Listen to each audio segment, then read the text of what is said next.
world. That is why the wages of sin is death. That's why all these things keep coming.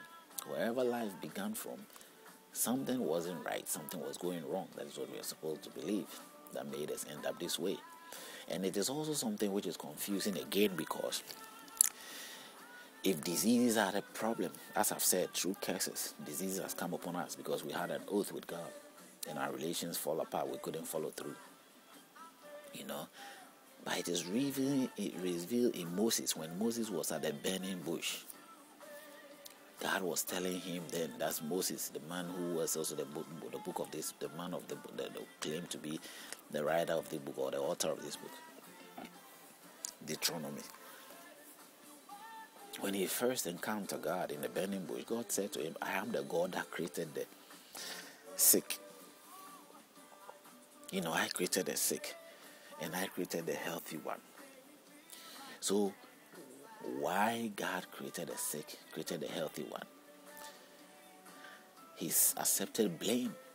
That's what I see. God has accepted blame in the same books, the books of Moses, the 5 books. He accepted blame and said that I am the one that created.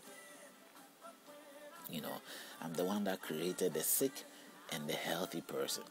We all know that story of Moses at the burning bush. And God told him that I created the sick and the healthy person. So God has admitted that the curses that he brings out on people, making them sick and all that, the sickness we have today, the AIDS and all that, he invented it, he created this, he made them to happen. So if Jehovah is the God of the heavens and earth, he is admitting here that he did that. Just like Al-Qaeda admitted that they blasted the Twin Towers. 9/11, they destroyed it. They admit it on telly. The man who admitted it, Bin Laden, is being killed recently. He's been killed by the U.S., toppled down by the U.S. Marines, whichever way they are. They took his life, if that story is true. But in comparison, something similar to that, God, Jehovah, admits to us in his own book here, if this is his book, that I am the one who created the sick and all that. So what is our worry? What is my worry? I know the truth. I don't have to let somebody tell me necessarily or twist things around. It's black and white written. God admits that he made the sick. He made all those things. So the AIDS and the problem we're having today, he is responsible for it. He made it, unless there is another God that has brought that about. But even if another God has brought that, you expect to know that if your God didn't bring it, your God protects you. But if your God isn't protecting you and you are having problems, you are somebody who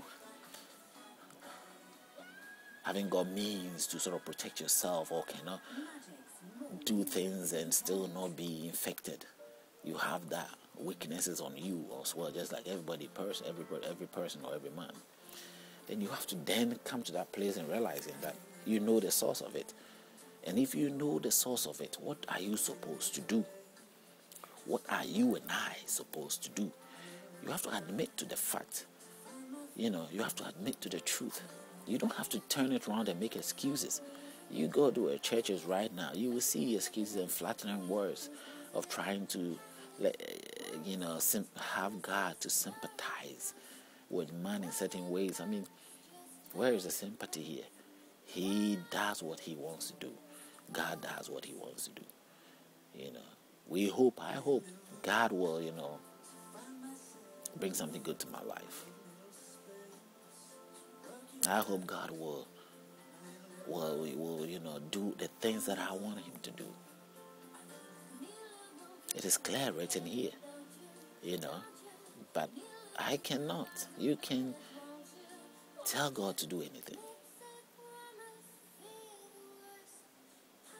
Set before you, and you call them to mind among all the nations, 30, the blessings of what? God.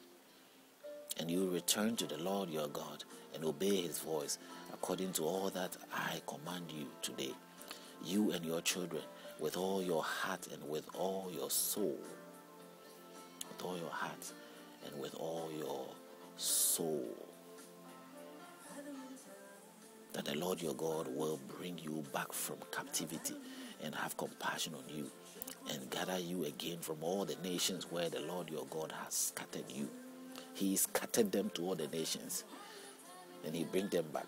He made them sick and he's going to make them well. What? Because the conditions that he set, they did not follow through. But I'm sure he also knew that they won't be able to follow through. But also, he also says in the text, I will not test you beyond what you cannot deal or you cannot do. I will not test you beyond what you cannot handle. You know, the Bible tells you that God will not test you beyond you, test you the way that in a situation where you won't be able to handle. So then, if God will not test you the way he can handle, and he had tested people in such a way that they were not able to handle, and that they failed, and then he sent them all over to the world in order to sort of in order to punish them. What are we supposed to think then? Is that not very contradicting in terms of God and his true nature?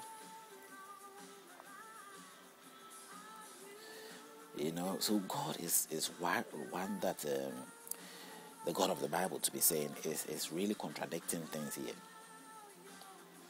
If God is showing to us the very things that, you know, we have before us, like the Bible to be his words, if that is God admits to it as his word, then I'm finding it hard to see whether what God has said is really the true and honest words. You know,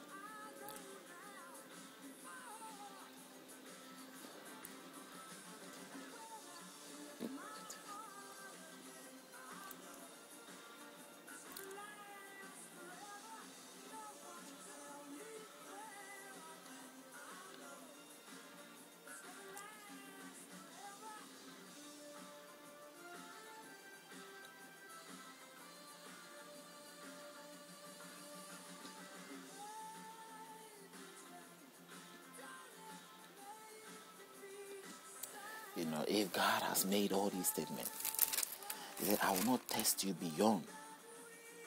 You know, your limitation is going to test you within how you'll be able to sort of handle. How you can handle. He will not test you beyond your abilities.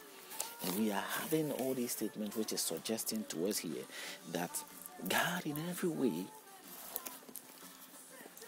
has tested them beyond the way they could handle, and they failed. And when they fail, he scattered them around the whole world. He has scattered them all over the world. You know, and they are spreading their disease with everybody. I'm not saying that Jews have got AIDS or disease or whatever, no. But the curse upon them due to their disobedience is spread all over the world for everybody. Because Jews are married, there are kings and queens who were dying, or rich people who were dying to embrace the Jews, because they knew the Jews were, through the Jewish story, they knew the Jews were unique people, that Jehovah, their God, and all the promises was the true God, and that they are inheriting heaven and they are blessed, and if you associate with them, you have riches coming to you, life will be well for you. Despite what the Greeks were doing to the Jews and what Hitler did, it's all envy, jealousy, in the sense that the storyline of the Jews, the history of the Jews, make them become, was being victimized in the sense of, in a sense that people were envying them. They're envying them that they were unique. So other people were, saying that if you people don't give in to us, you just marry Jew. No, you don't just go involved in. We want Jews to marry us too. If, let's say, I'm an African and I have the means of so much, riches, and the Jewish God has forsaken them, so they had no power to attain any land or anything. They enslaved like they were being enslaved in Egypt. So in so many senses, I have power over them. Their God has left them. And in the state of being more